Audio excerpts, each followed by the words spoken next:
Why are you being so difficult?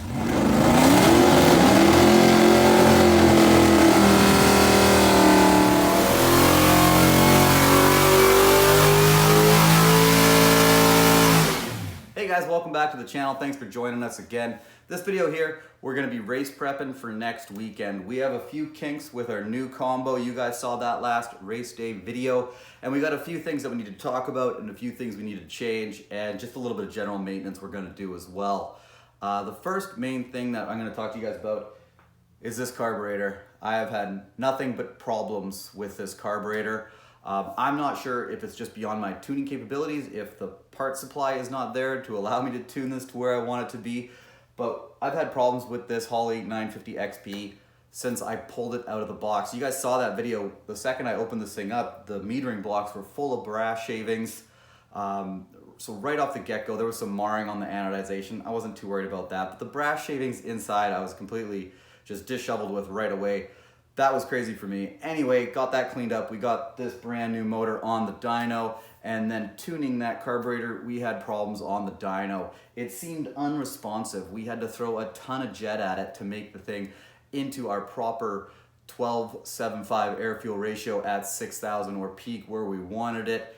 And then after we did get it tuned properly on the dyno with a combo of jets and air bleeds, I put it into the car, and the car was simply undrivable at that rich level that it was at the lower RPM. So it was good at the top, but it was undrivable. The thing was beyond 10-to-1 at the bottom. So completely undrivable. I do run an AFR gauge inside the car for tuning capabilities just for this kind of a thing.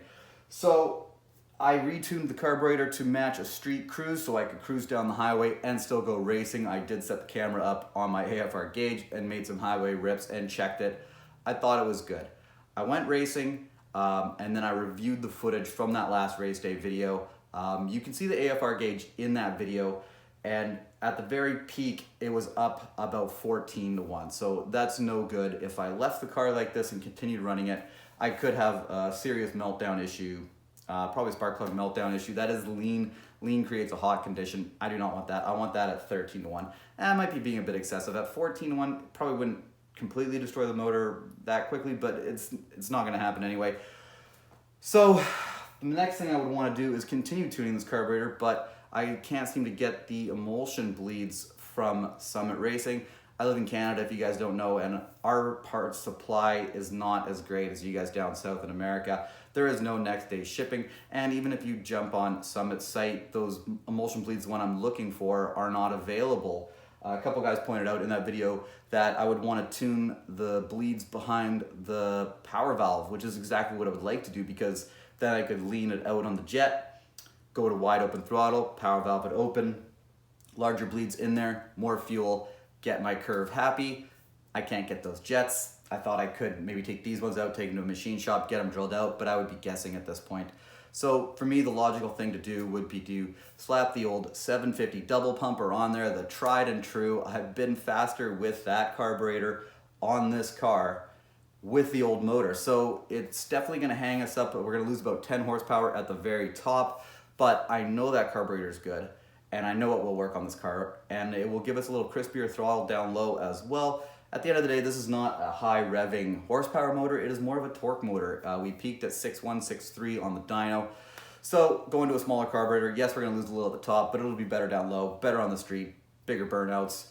So that's good. So that's what we're gonna be doing today. We're also gonna give it an oil change, and then at the end of the video, let's review some footage from our launch, and we'll talk about our launch, because I've reached out to Pete, sent him some video, and he's given me some really good feedback of exactly what's going on and how we're gonna fix that problem. So let's go ahead and start unbolting this Holley 950 XP and slap on the old good old-fashioned double pumper 750.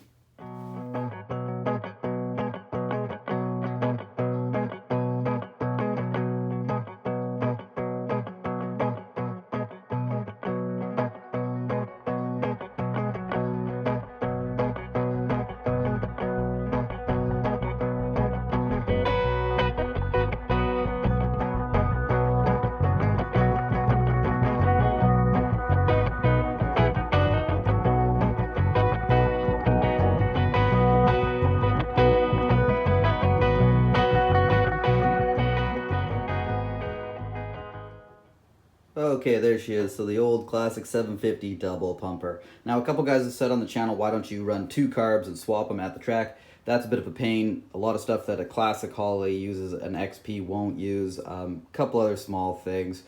And it's just at the end of the day, I didn't want to do it. When I say the other one was undrivable, I mean like even going into the burnout box with it on that like super fat dyno tune, it just, I don't even know how well it would load up. So running 2 carburetors out of the question. To make this guy work though, for the meantime, I just got a simple adapter to run dash 8 into my dash 6 line. If I stick with this carburetor, I'll get a proper dash 8 for that whole side. The linkage on the other side is a little bit different. I do like this guy here. This actually came with that kit, but I could not use it with the XP. So that's good that I got that nice dual return spring on there. I had dual on the other side too, but it was one that I made myself. This is for that kit, so I do like that. Now this carburetor is set up off of my 360 motor. So this motor is obviously bigger. We make about 50 more horsepower and about 80 more foot-pounds of torque. So the jetting will probably actually be pretty close. Again, I'll tune it in the car. I'll do some more highway rips looking at that air-fuel ratio. But it should actually be pretty close. So pretty stoked to try that out and get that onto the road. I have done some upgrades on this guy too. Got hollow pins in it, 35 squirters, blue cams I'm running on it. And yeah, it was on a good tune. And she was mint on that 360 motor. I look back at some footage and that thing was like perfect. My air fuels last year were like just perfect with that guy. So looking forward to that. And I had way better cruising too, so should be good. Okay, with our carb swapped over now we're just going to do a simple oil change. The oil that's in the motor is still oil from the dyno. We broke the engine in on an engine dyno break-in oil and then did a few pulls with that, and then we swapped to this oil. We did about 10 pulls on it, and then I did some street cruising and I went racing once. So good idea to change the oil, cut the filter, and just make sure everything's good. Let's see if I can do this. Nice. Yeah, it looks all dark. It's all right. Okay. Oh, there's a trans blanket too, if anybody else was wondering about that. Some creative strapping, a little heat shrink or heat wrap around it. Keep it away from those headers best I could. It passed tech, so we're good there. Out with the old. Okay guys, so I checked the oil out. The oil looked okay. There was a faint bit of like a shimmer. I looked in here and you can see it there. I have a tiny bit of speckle in the bottom of this guy. This is a brand new motor. I don't think it's anything I should really worry too much about. Oh, it looks like a little bit though, eh? Tell me what you guys think.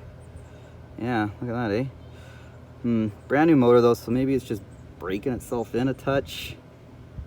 Well, I'm not gonna do anything about it now. I'm gonna slap her back together. Let me know what you guys think in the comments.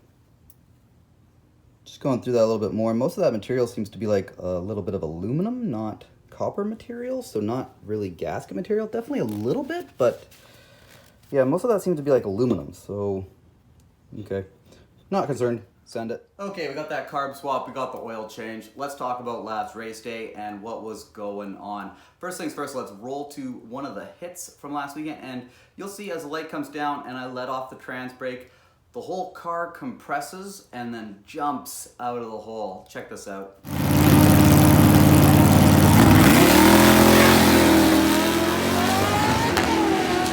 Okay, now check it out in a slow-mo.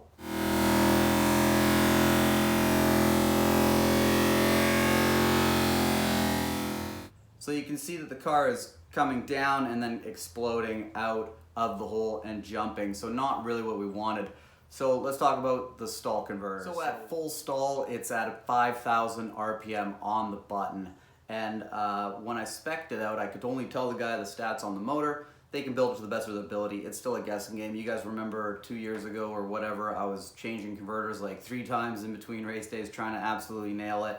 And this one here, we're stalling at 5,000, which is actually our peak torque. I really wanted it to stall at, on the button, at 4,500, so it's a little loose. If we stall at 4,500, we can run into that peak torque instead of launching at that peak torque. So when I was racing, I was on the button and I was letting it go right to 5,000, and that's where I was letting it go. I wanted to send it.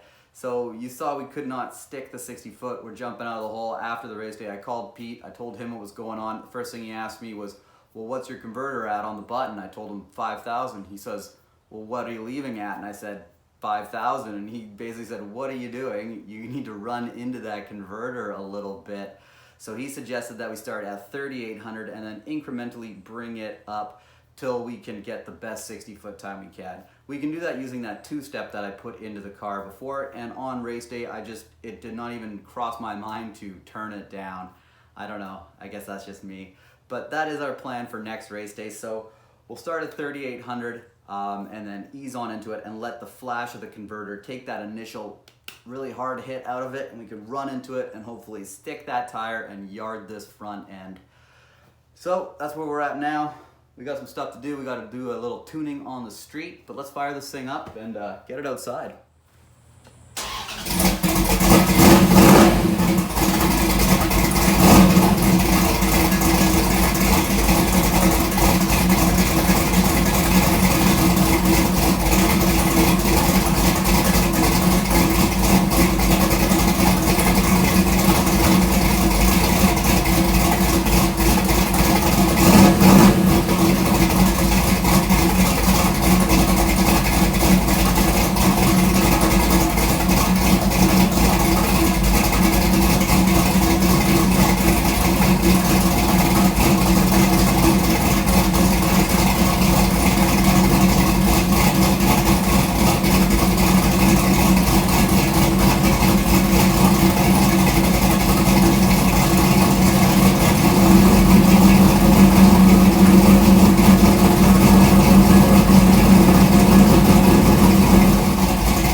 Right off the get-go, had to tune in the AFR on the idle just a little bit. Fired right up. The old 750 double pumper.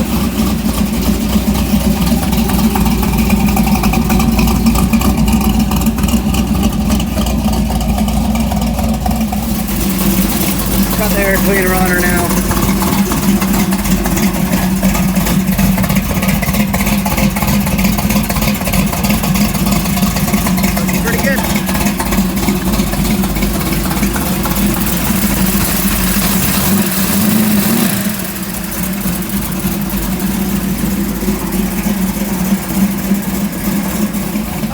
Close out this video, guys. All I gotta do now is hit the streets, dial in that AFR on that 750, and get this thing ready for race day.